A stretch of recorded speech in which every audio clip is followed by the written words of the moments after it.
Chapter 10, The Mechanical God's Physical Collapse. Previously, Elias has cleared his name and seized veto power to strip Coach Vance of control, but this victory has left him exposed to Captain Jax's revenge and the direct targeting of rival ace Kale. As the team braces for a new confrontation, Elias must navigate these fresh threats while under constant surveillance from those who still seek to bring him down. Now, Chapter 10 begins. The voice channel didn't just open, it was kicked down.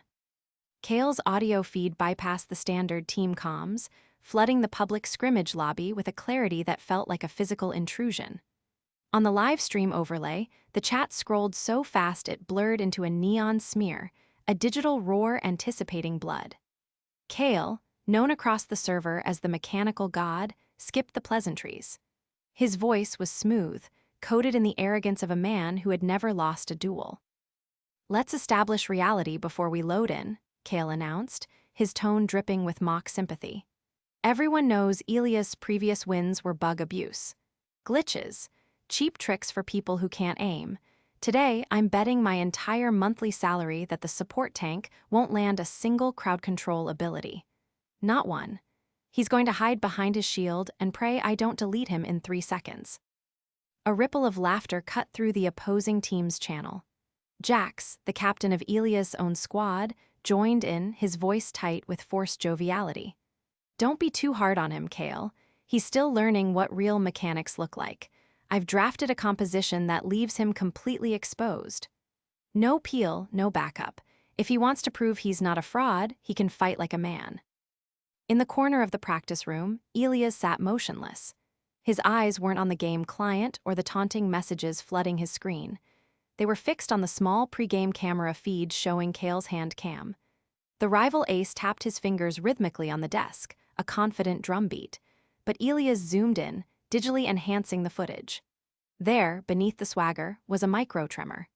A tiny, almost imperceptible shake in Kale's wrist whenever the chat mentioned high-stakes pressure.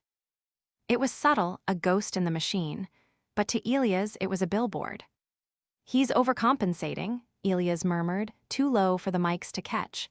Stress-induced tremor, early stage. Before Jax could finalize the draft settings, a new icon flashed on the administrative panel.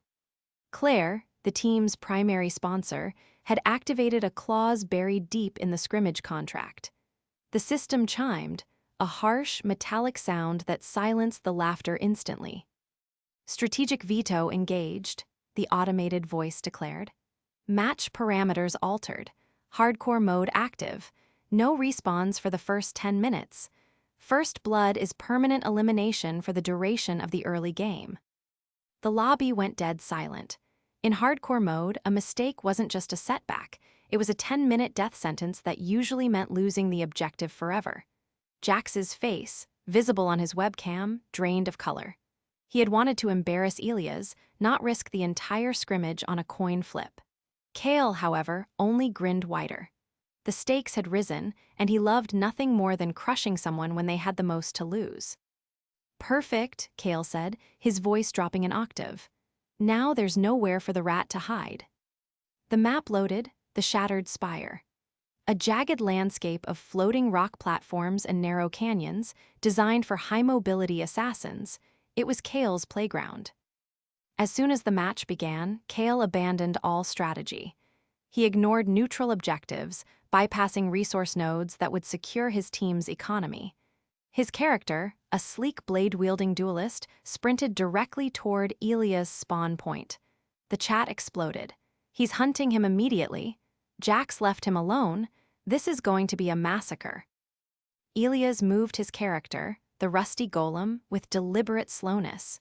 He didn't run, he walked. He positioned himself near the edge of a crumbling canyon, an environmental hazard known for its unpredictable wind shear. He absorbed the first volley of harassment from Kale's ranged minions, his health bar dipping slightly, but he made no move to retaliate. "Fight back," Jax screamed over the team comms, his voice cracking with panic. "Stop hiding, engage him or you're useless." Elias muted the captain. His focus narrowed to the audio track. The game's sound engine was complex, layering footsteps, ambient wind, and ability charges. Most players listened for the loud cues, the shout before an ultimate, the clash of steel. Elias listened for the silence between the notes. There it was. When Kale dashed through terrain gaps, the friction coefficient of his character model caused a unique, hollow scuffing sound, a fraction of a second before the visual animation completed. It was a quirk of the physics engine, unnoticed by 99% of the player base. Elias feigned a stumble. He moved his golem slightly off-center, pretending to mistime a skill shot, leaving his back exposed. It was an invitation too perfect to refuse. Kale took the bait instantly. "Got you," the rival ace whispered, audible even through the game audio. He triggered his dash ability, a blur of motion intended to close the gap and deliver a killing blow. Elias didn't dodge, he didn't counterattack. At the exact frame where Kale's dash animation locked his character into a forward trajectory, Elias activated a basic shield ability. It was a starter skill, devoid of glitches, purely mechanical. He angled the shield not to block the damage, but to catch the momentum. The physics engine reacted violently. Kale's forward velocity collided with the stationary shield, and because of the angle, the force reflected backward. Kale's character slammed into the canyon wall with brutal precision, triggering a wall stun. It was a legitimate mechanic, rarely used because it required pixel-perfect timing that most humans couldn't achieve consistently. Kale stood frozen, his character dazed, stars circling his head. Neutral monsters, attracted by the commotion, began to spawn nearby, their aggro set automatically on the stunned player. Elias didn't strike. He simply turned his golem around and walked away, leaving the mechanical god helpless against the creeping shadows of the jungle creeps. The spectator view zoomed in on Kale's face. The arrogance vanished, replaced by a flush of red rage. He mashed his keyboard, burning cooldowns to break the stun early, ignoring the damage the monsters were dealing. He broke free, health critically low, and chased after Elias again. "You think that was luck?" Kale snarled, his voice rising in pitch. "I'm just warming up." What followed was not a battle, it was a procession. Elias led Kale on a chase across the entire map. He used minimal movement, conserving stamina, while Kale burned through every resource he had, dashing, jumping, and slashing at air. Elias' commands to his team were concise, cold, and utterly effective. Mid lane, push now. Dragon Pit, secure in 30 seconds. Top tower, fall back. While Kale obsessed over killing one support player, Elias' team swept the board. Objectives fell one by one. The gold gap widened into a chasm. Finally, near the enemy base, Kale cornered Elias. The rival ace had saved one last ultimate ability, a guaranteed kill that ignored defenses. "Nowhere left to run," Kale shouted, his finger hovering over the key. "Die."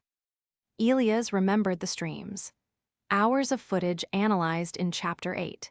He knew that when Kale was desperate, when his ego was bruised, he tended to aim his ultimates slightly to the left of the target's center mass, anticipating a dodge that hadn't happened yet.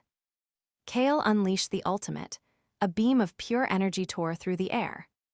Elias sidestepped, not a dramatic leap, not a flashy roll. He moved his character exactly 1 pixel to the right. The beam missed Elias entirely. It continued its trajectory, striking the enemy teammate who had just rotated in to help secure the kill. The friendly fire mechanic triggered instantly, disabling the ally and stunning them. Chaos erupted. With Kale's main damage dealer empty-handed and his ally stunned, Elias' team surged forward. They wiped out the remaining opponents in seconds. Elias stood still in the center of the enemy base, watching as the victory screen flashed gold. He hadn't thrown a single attack. He hadn't needed to.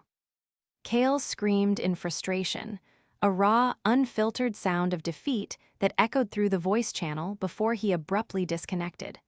The screen went black for his slot. The post-match lobby was heavy with tension. The scoreboard told the story: Elias, 0 kills, 0 deaths. but his crowd control accuracy was 100%, and his damage mitigation was the highest in the server's history.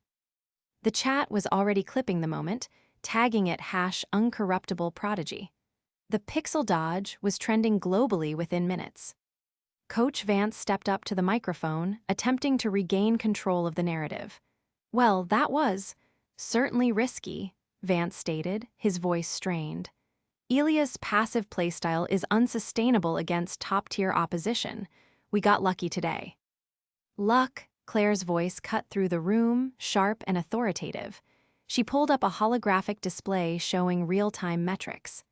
Sponsor engagement is up 300%. Viewer retention peaked during the dodge. That wasn't luck, coach. That was precision. For the first time since the match started, Elias spoke. He leaned forward, his voice calm, devoid of triumph or anger. "It wasn't luck, and it wasn't just skill," he said, looking directly at the empty seat where Kale had been. "Kale's mechanical tremor isn't fatigue. It's early-stage carpal tunnel syndrome. Based on the degradation of his aim consistency over the last 20 minutes, I predict his performance will drop by 40% within 2 weeks. He physically won't be able to hold the mouse steady for high-level play." The room fell silent. The accusation was clinical, undeniable, and devastating. It stripped Kale of his invincible aura, reducing the mechanical god to a breaking body. Elias wasn't just a player anymore, he was an authority. Vance opened his mouth to argue, to dismiss the medical diagnosis, but his phone buzzed. He glanced down at the screen, and the color drained from his face so quickly he looked ill. It was a direct message from the league commissioner. No greeting, no context, just 3 lines of text that seemed to suck the air out of the room. The anomaly in Elias' reaction times matches the profile of the banned AI Project Oracle. Initiate protocol blackout. Do not let him leave the facility. Vance slowly lifted his head, his eyes locking onto Elias. The resentment was gone, replaced by something far colder, far more dangerous. Genuine fear. The next threat wasn't a rival player or a political trap. It was the league itself coming to erase him. In the next chapter, as the league's biometric monitor locked onto his wrist, Elias realized that while he had beaten the lag, his role as a player was already over.